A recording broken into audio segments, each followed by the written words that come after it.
আসসালামু আলাইকুম, সবাই কেমন আছেন? আশা করি ভালো আছেন। তো আজকে যাইতেছি দেন অটো দিয়া। তো দীর্ঘদিন প্রবাসে থাকার পরে দেশে আসলাম। তো অটো দিয়ে যাইতেছি আপনাদের মাঝে। আমাদের এলাকায় বাউনবাড়িয়া নবীনগর থানার আমাদের গ্রাম হচ্ছে মহেশপুর, কিন্তু বিটগড় একটা মাঠ আছে, ফুটবল খেলার মাঠ। তো ওই মাঠটা আপনাদের সাথে আজকে শেয়ার করব। ফুটবল খেলার এই এলাকার মধ্যে যত বড় বড় ফুটবল টুর্নামেন্টও বা খেলাধুলাও ওই মাঠের মধ্যে বেশিরভাগ হয়। এই মাঠটার নাম হচ্ছে বুতিমার মাঠ আমরা বলি। তো ওই মাঠে আজকে যাবো, তো আপনাদের মাঝে একটু শেয়ার করতেছি। তো আশা করি পুরো ভিডিওটা দেখবেন, ঠিক আছে? তো অটোতে যাইতে আছি। তো ভাই, দীর্ঘদিন বিদেশ থাকার পরে আমরা বাইরে তো এই অটোগুলো নাই। আমরা তো যারা আরব কান্ট্রিতে থাকি ট্যাক্সিতে চলাফেরা করি, যাদের পার্সোনাল গাড়ি নাই। হ্যাঁ, বা অনেকে মেট্রো আছে, মেট্রোতে চলাফেরা করে বাইরের কান্ট্রিতে। তো এটা হচ্ছে আমাদের বিটগড় বাজারের একটা মাছের বাজার। তো এই যে জায়গাটি দেখতেছেন, এর কিন্তু সকাল টাইমে, সকাল থেকে ধরেন না, সকাল 8টার পর থেকে এই বাজারটা বসে। এই দুপুর 1টা 2টা পর্যন্ত মাছ পাওয়া যায়। তো এর পুরোটা কিন্তু একটা মাছের বাজার। হ্যাঁ, এখানে আসলে একটা আবেগ কাজ করে, কারণ ছোটোবেলা এখানে যখন আব্বা আম্মা টাকা দিত বাজার করতাম, এই জায়গার মধ্যে এসে এসে ঘুরে ঘুরে মাছ কিনতাম, ঠিক আছে? তো আজকে সময়ের ব্যবধানে কই গেল ওই দিন, ঠিক আছে? তো ওই বাজারটা আসলে ছোটোবেলার সেই স্মৃতিগুলো মনে পড়ে। এখান থেকে কত মাছ কিনে নিলাম, কত বাজার করলাম, বাজার করে নিলে আম্মা রান্না বান্না করতো, ঠিক আছে? তো যাই হোক, তারপরে মাঠের দিকে আস্তে আস্তে রওনা দিলাম। অনেক তো এখন বিকাল প্রায় 4টা 4:30 বাজে।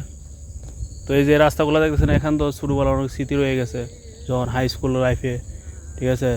এখান তো চলাফেরা করতাম, যে প্রাইভেটে যাইতাম, ঠিক আছে? সকাল টাইমে প্রাইভেটে যাইতাম, আবার সকাল এই রাস্তাতে হাইটটা আইসা প্রাইভেট থেকে আবার খাওয়া দাওয়া করে রেডি হইতাম স্কুল করার জন্য, ঠিক আছে? সকালে প্রাইভেট ছিল সকাল 7টা থেকে। তো এই প্রাইভেট করে আবার বাড়িতে আসতাম, বাড়িতে আইসে আবার খাওয়া দাওয়া করে স্কুলের জন্য রেডি হইতাম, ঠিক আছে? তো এইভাবেই এই রাস্তাগুলোর সাথে যখন এই রাস্তাতে যখন হাঁটি, ওই ছোটোবেলার স্মৃতি, শৈশবের সেই স্মৃতিগুলো থেকে যা রয়ে যা মনে পড়ে। কিন্তু ওই সময়টা তো আর এখন, ওই সময়টা তো আর এখন আর নাই, ঠিক আছে?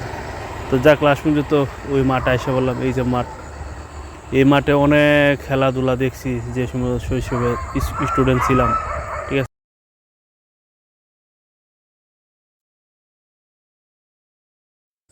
ছোটোবেলা যখন বাপের হোটেলে খাইতাম, ঠিক আছে, তখন স্কুলে পড়াশোনা করতাম, বাবা ইনকাম করতো, খাইতাম, তখন এই মাঠগুলোতে অনেক সময় কাটাইতাম, ঠিক আছে? ক্রিকেট বলেন, ফুটবল বলেন, এই মাঠগুলোতে এসে উপভোগ করতাম, ঠিক আছে? এই মাঠে অনেক স্মৃতি রয়েছে। এলাকার মধ্যে বড় বড় টুর্নামেন্টগুলো বা বড় বড় যে ম্যাচগুলো হয় এই মাঠে বেশিরভাগ হয়, ঠিক আছে? তো আজকে আপনাদের মাঝে যতটুকু সম্ভব শেয়ার করলাম, ঠিক আছে? তো এই আরেকটা জিনিস শেয়ার করতেছি, এই যে আপনি দেখছেন এটা একটা স্কুল, ঠিক আছে? এই স্কুলে আমাদের গ্রামে না, যে আমাদের গ্রাম হচ্ছে মহেশপুর, এই স্কুলটা পড়ছে বিটগড় গ্রামে, বাউনবাড়িয়া নবীনগর থানা। এই যে ক্লাসগুলো দেখতেছেন, এগুলো তো অনেক স্মৃতি রয়ে গেছে, ঠিক আছে? এখানে এসে আমরা প্রাইভেট পড়তাম, এই ক্লাসটার মধ্যে গণিত প্রাইভেট পড়তাম, এর পাশে যে ক্লাসটা এটার মধ্যে ইংলিশ প্রাইভেট পড়তাম। তো এই দেখেন, আজ থেকে 12 বছর আগের কথা বলতেছি, আজ থেকে 12 বছর আগে এই দুইটা ক্লাসে আমরা প্রাইভেট পড়তাম। আজকে দিন দেওয়ালগুলো মরিচা পড়ে গেছে, ঠিক আছে? সময়ে সব কিছু পরিবর্তন আসে, ঠিক আছে? আজ থেকে 12 বছর আগের কথা বলতেছি। দেখুন, এই যে পুরা স্কুল,